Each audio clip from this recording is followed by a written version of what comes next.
Our currency rate against the dollar is no longer determined by the fluctuation in crude oil. Working diligently to enhance national security. Who it is? You young people.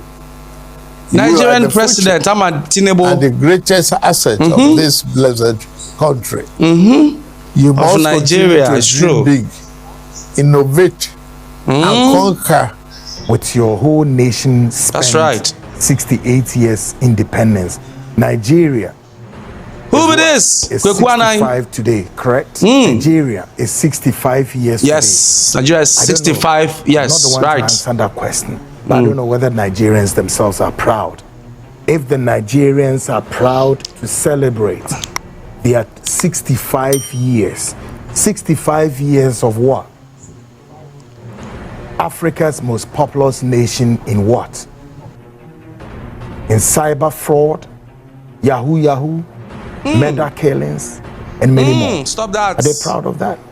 You have some in your country. Still on the bill tonight is the midweek frontline. Nigeria has officially celebrated its 65th independence anniversary, but many Nigerians home and abroad are questioning if there is really anything to celebrate at all. With the economic struggles, rising inflation, rising unemployment, and insecurity, citizens are expressing frustration instead of pride.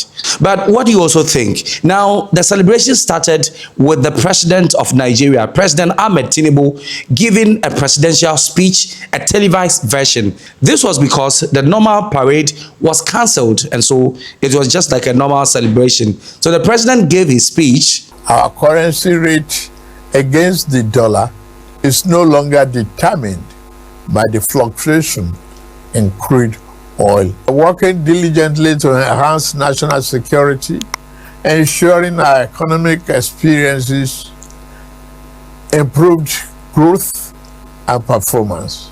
I have a message for you, you young people. You are the future and the greatest asset of this blessed country. You must continue to dream big, innovate, and conquer more territories in your various fields of science, technology, sport, and art and creative sector. Nigeria, where every young person, regardless of background, has an equitable opportunity to access a better future. Fellow Nigerians, I've always candidly acknowledged that this reform have come with some temporary pains. The biting effects of inflation and the rising cost of living remains a significant concern to our government. Therefore, on this 65th anniversary of our independence, my message is hope and a call to action. The federal government will continue to do its part to fix the plumbing in our economy. Now, we must all turn on the taps of productivity, innovation, and enterprise. And later on, Nigerians on social media on TikTok also shared their opinion. Today is October 1st. That means it's Nigerian Independence Day. Happy Independence Day, Nigeria. Psych. There is nothing worth celebrating in Nigeria. And I'm so happy that I don't see like my Nigerian friends posting the flag and saying Happy Independence Day, because we don't even claim that country right now. It's a lot of bullshit going on and a lot of BS is being swept under the rug. But anyways, just look at the lies that the president of Nigeria is spewing, stating that they have donated or they have disbursed this much into houses that are facing financial crisis. I need 10 people to come under my comments that have received this benefit. I have just one question for the president of Nigeria, and I ask this with all due respect. Is it drugs or is it dementia? Because at this point, it's no longer funny. You are gaslighting us to the max. You are seriously gaslighting your citizens, and it's not funny. I don't know if you are doing it for United Nations or so that other countries can think you are doing something. I have no idea. But I use God to beg you, your citizens, they have decided to eat the insult. They have decided to be quiet. But please stop pushing, and stop looking for trouble. Happy fake Independence Day to my country, Nigeria. They claim they are 65 years old free, 65 years old independent, 65 years old self-sovereign. But we all know that's not true. We are still under bondage of insecurity. We are still under bondage of bad leaders. We are still under bondage of bad roads. We are still under bondage of bad schools. We are still under bondage of bad payment for professionals. Make it make sense that soldiers that are protecting our boundaries are earning 80,000, 90,000 naira. How much police they earn, how much teachers they earn. Every day by day, people running out of a country where they claim say they independent. Are we truly free? We are still under the bondage of bad leaders that are embezzling our funds. We can see the funds, but we cannot touch it. Some people are just controlling the country. They don't want to share the wealth of the country, and we have a lot of it and more. And we claim to be free. We are not free. We should not be celebrating independence because we are not free. We are still slaves till this day. Slaves under bad leaders. Until then, we don't have no independence to celebrate because we are not free.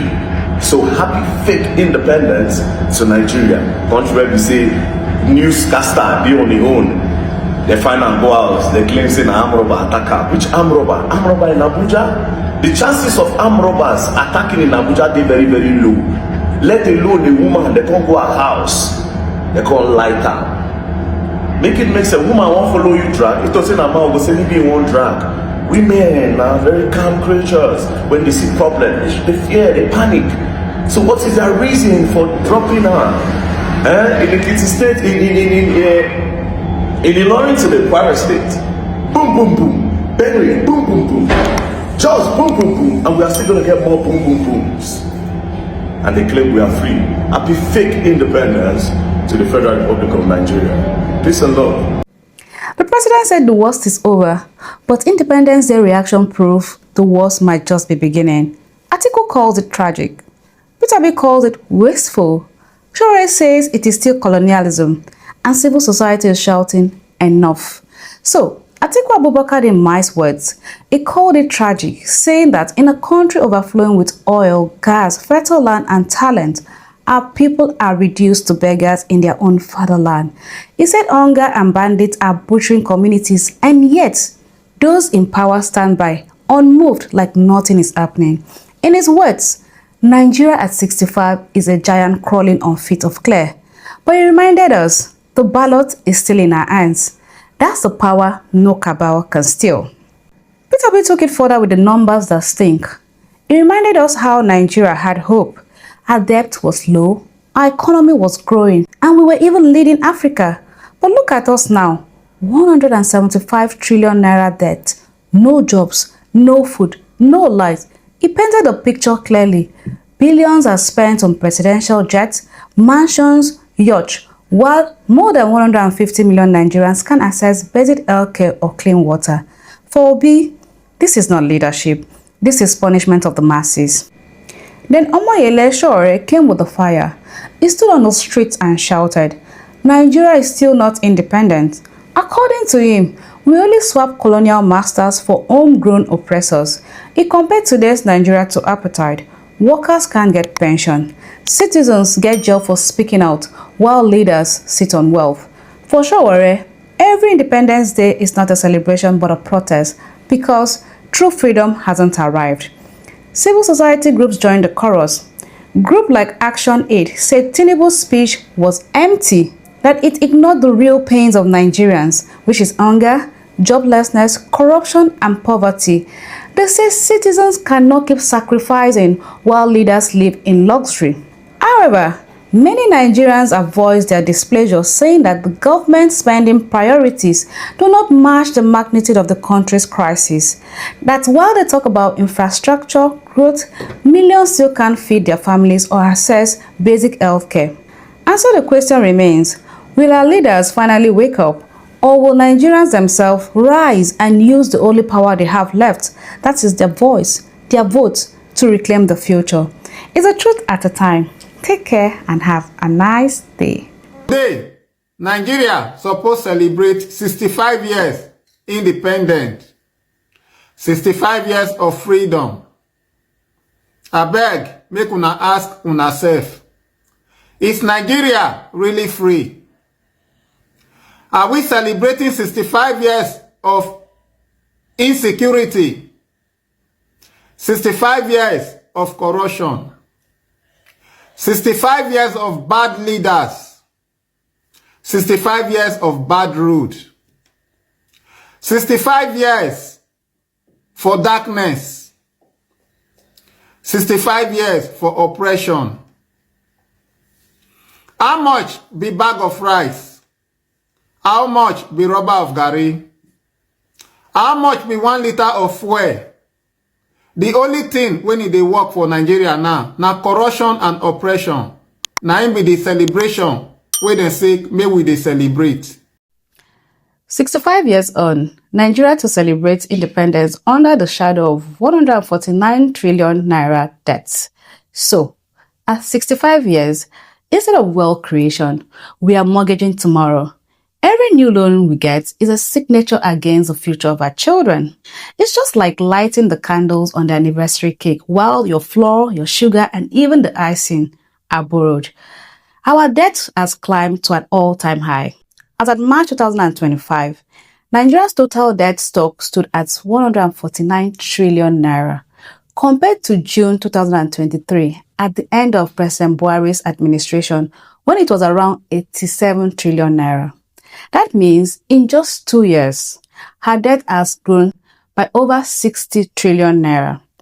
Now, the World Bank is preparing to add another $750 million to our books.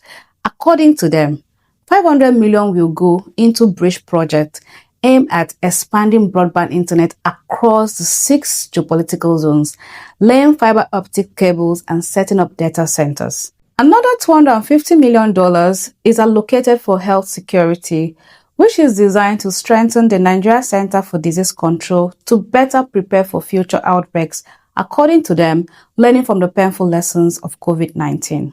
So, on the loan, the federal government will hold 51% equity in a special purpose vehicle, while private partner hold 49%. Investors, telecom operators, and foreign multilateral backers. In simple terms, nearly half of this project belongs to private sector.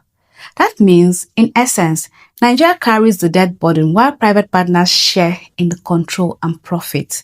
So even before broadband reaches people, profit and control are already tilted toward private hands. The official language is that this loan will expand broadband to underdeserved areas. But who defines underdeserved? In Nigeria today, there are communities without basic schools, without functional hospitals, without roads, without electricity. Yet the government wants to describe them as underdeserved because they lack internet. What is the sense in laying fiber optics cable to places where children cannot find classroom and pregnant women cannot find doctors? Even in urban centers where broadband supposedly exists, access is still a luxury. So if the present system hasn't delivered in places with towers and cables, what is the guarantee that these loans tied to fiber cables will magically solve the problem in the villages? So who is in charge? The bridge project is being driven by the Ministry of Communications, Innovation and Digital Economy through a special purpose vehicle, while the health loan is managed by the Nigerian Center for Disease Control under the Ministry of Finance. So as we prepare to cut the 65th birthday cake of this nation, we must ask ourselves, are we baking the cake with our own flour, or is it with the flour we borrowed? And how long can a country keep borrowing to celebrate its independence? It's a truth at a time. Take care and have a nice day. So after listening to what Nigerians have to say about their 65th independence celebration, what do you also have to say? Is it worth celebrating it at all, or you think it's totally unnecessary? Leave your comment in the comment section.